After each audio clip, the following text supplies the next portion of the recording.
Grazie, wie mag das stark, grazie. Herzlich willkommen zum neuen Video. Heute, ihr habt es gelesen im Titel, es geht um Stecktuning und zwar der grösstmögliche Stecktuning für mein Maxi N. Let's go.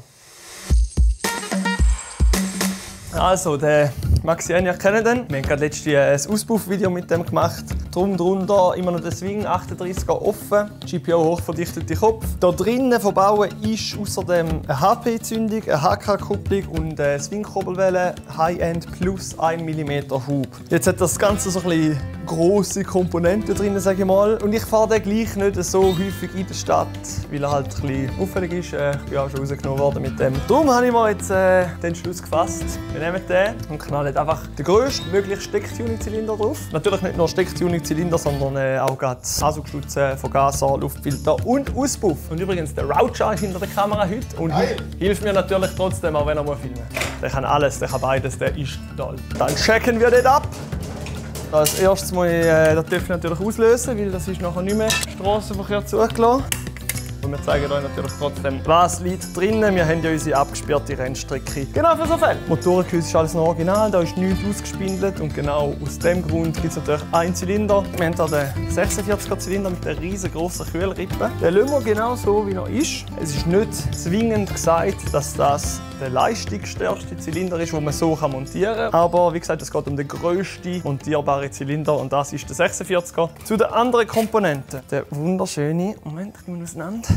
21er PHBG in schwarz. Ein bisschen Style muss sein. Ich will aber natürlich auch hier 66 Hero flache Filter. Ich will das Ding irgendwann auf den Prüfstand prügeln und dann kommt wahrscheinlich der offen Twin Air ran, dass es ein bisschen mehr Durchzug gibt. Aber gerade für den Style durch den flache wunderbar. Wenn ich das anschaue, so aus dem Motor raus, ist schon noch gröber. Was ich noch habe, jetzt kommt die Besonderheit, ihr seht es schon lange da hinten liegen. Das ist der MLL-Auspuff. Den haben wir noch nicht im Shop, wenn das Video rauskommt. Und wenn der natürlich jetzt hier einigermaßen ballert, muss der in den Shop kommen. Also ich finde optisch absolut geil. Ich habe immer schon ein bisschen an. Mit dem Nummernschild können wir vielleicht noch ein Problem über. He? Aber wie gesagt, Nummernschild fällt weg mit dem. Sieht brachial aus. Geil. Roger, was meinst du? Ich finde den Wagen da noch geil. Ja, also geschwungen, wie er da im grossen Bereich kommt. Affe geil. Also macht ihn nicht so langweilig irgendwie. Ja, ist speziell, oder? Also, nächster Schritt, Teile wegnehmen. Für euch gibt es ein bisschen Mucke und der Roger kann mir vielleicht ab und zu mal helfen. Und wenn ich nicht mehr weiterkomme, Kundendienst ist am Start. Die habe ich schon mal vorgewarnt, dass ich da wieder irgendetwas am Basteln bin und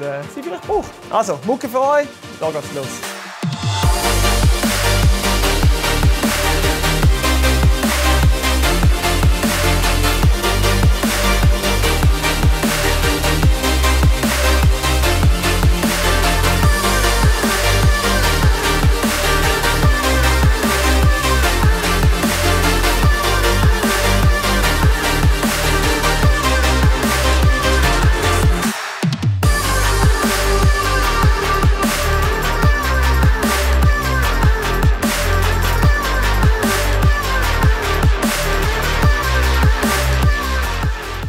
Ein bisschen auffälliger. Auch wenn das schwarz, das ist sozusagen tarnt, das sieht man nicht. So, da, Zylinder. Ja, tipptopp. Da ist jetzt auch der Airsail aus der Box raus. Der Kopf ist nicht optimal. Der funktioniert tipptopp. Aber wenn du wirklich ans Limit gehen etc., dann ist der natürlich so mit der Ausformung nicht optimal. Wenn wir hier den Kolben dazu anschauen. Der Kolben hat diese Form. Kann man alles mit Handtuning anpassen. Schritt 1 ist jetzt aber natürlich Stecktuning zusammenbauen und schauen, was kommt so daraus raus. Vergleich Zylinder. Zylinderkopf ist auch eine riesengroße Kühlrippe, sehr auffällig. Da sind wir bei 50 Kubik, da sind wir einfach so bei 72 Kubik ungefähr. Etwas, was wir haben, wenn wir jetzt zum Beispiel nur Stecktuning machen und nichts anpassen, ist, das ist die Ausformung vom Gehäuse mit den Überströmer. Das wäre sie am Zylinder. Machen wir natürlich die Überströmer extrem zu. Das ist genau das, was passiert, wenn ich jetzt den Zylinder einfach aufs Gehäuse montiere. Wir können natürlich gar nicht die ganze Leistung hier können wir gar nicht ausfahren. Da wird dann, wenn wir Handtuning machen, hier vorne ausfeilen, ausdrehen, dass die Überströmer auch gefüttert werden. Machen wir nicht. Stecktuning wirklich, wie gesagt, einfach draufknallen. Vielleicht könnt ihr erzählen, wie viel man nicht Stecktuning sagt. Stecktuning ist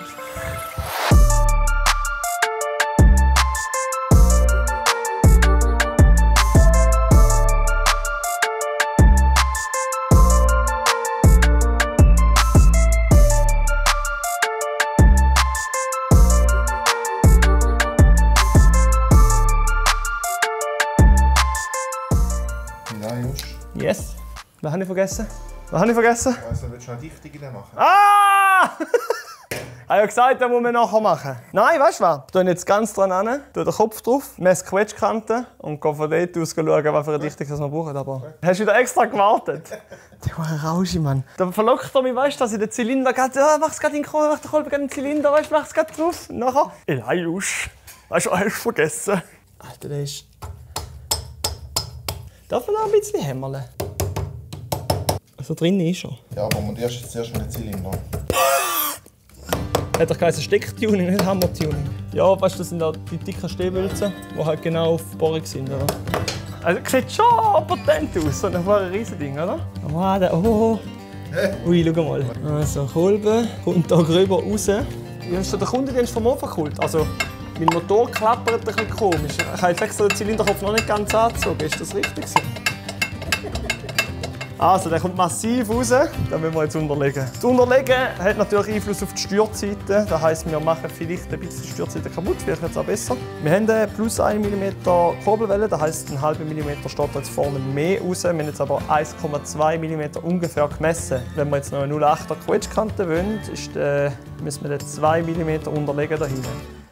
Also, Freunde des Mofa-Gewurstels. Ich habe den Kundendienst angeschaut. Joe hat natürlich wieder helfen. Es ist natürlich wieder mal ein Teil in gewohnter Mofa-Qualität. Grundsätzlich ist der Zylinder zu kurz. Das heisst, wir arbeiten jetzt mit Hubplatten, die wir sowieso hätten müssen wegen der Welle. Jetzt einfach mit einer dickeren Dichtung. Der Kundendienst ist sicher schon hässlich, dass ich das erzähle. Dann kommt der Zylaster drauf und der Zylinderkopf.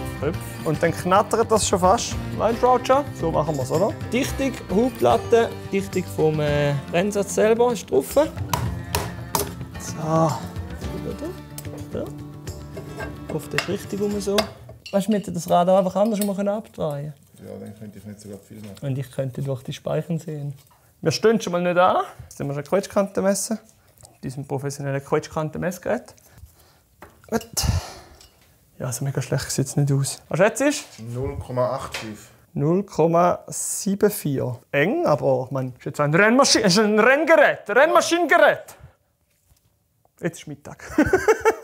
Ja, also Freunde, Mittag ist vorbei und ich bin natürlich toll zusammengeschissen worden über die Mittagspause, dass man sicher nicht mit 0,6, 0,7 Quetschkanten fährt. Wir haben jetzt an dem Superzylinder gerade nochmal eine Zylinderkopfdichtung drunter tun. Schauen wir mal, wie viel das wir jetzt haben. 1,0. Irgendwo um 1 mm rum. So probieren wir jetzt das Ganze mal chattern lassen. Da mal an. Sieht noch geil aus, oder?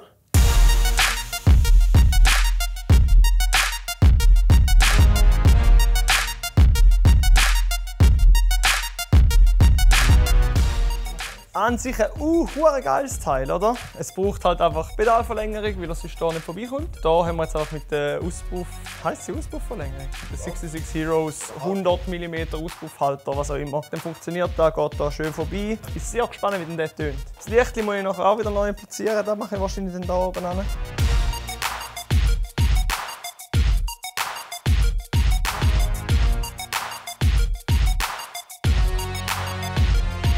Also, den Vergaser müssen wir jetzt zuerst umbauen, und zwar 2 Sachen. Einerseits will ich keinen Kabeljoke, den können wir da einfach rausdrehen. Das zweite, was wir machen, den oberen Abgang, den kann ich nicht geradeaus brauchen. Da brauchen wir dieses Bögelein. Der tut jetzt den Handjoke rein montieren. Tipptopp. Ist wahrscheinlich nicht das gleiche Mütterli, natürlich nicht.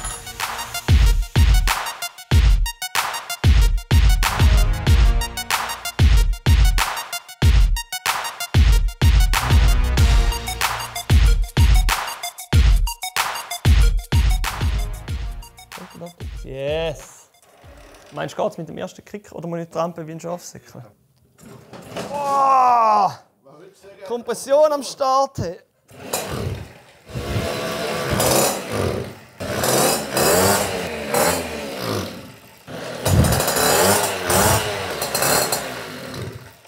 Und jetzt wenig Saft über, he? Also, Joe hat sich bereit erklärt, mir schnell helfen, aus der Patsche helfen. Ja, du hast gesagt, du hättest jetzt praktisch kein Standgas. Jetzt probieren wir mal die Leerlaufgemischerschraube ein bisschen nachstellen. Dass das Ganze funktioniert, muss natürlich auch neben uns einigermaßen stimmen. 92. Wie viel da? Mal schauen, ob es besser wird, und sonst müssen wir schnell aufmachen und all uns anschauen.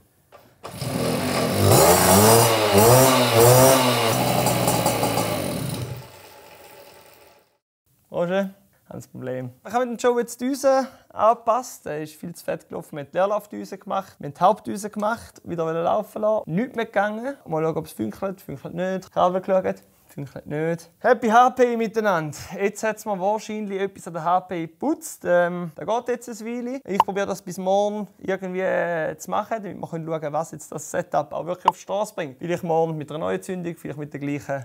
Und dann sehen wir uns auf der Straße. Jausa! Also Freunde, nächsten Tag und ich habe leider wirklich die ganze Zündung ersetzen. HPI-Stator ist mir kaputt gegangen. Dann habe ich mich für Zwing Evo entschieden, die jetzt hier verbauen. Natürlich alles wieder durch meinen Höbel durch verkabelt. Ist ein bisschen länger gegangen, aber jetzt funktioniert das Ding. Ist noch nicht fein abgestimmt, muss ich sicher noch machen, aber ihr wollt jetzt einfach mal sehen, wie das tut. Also.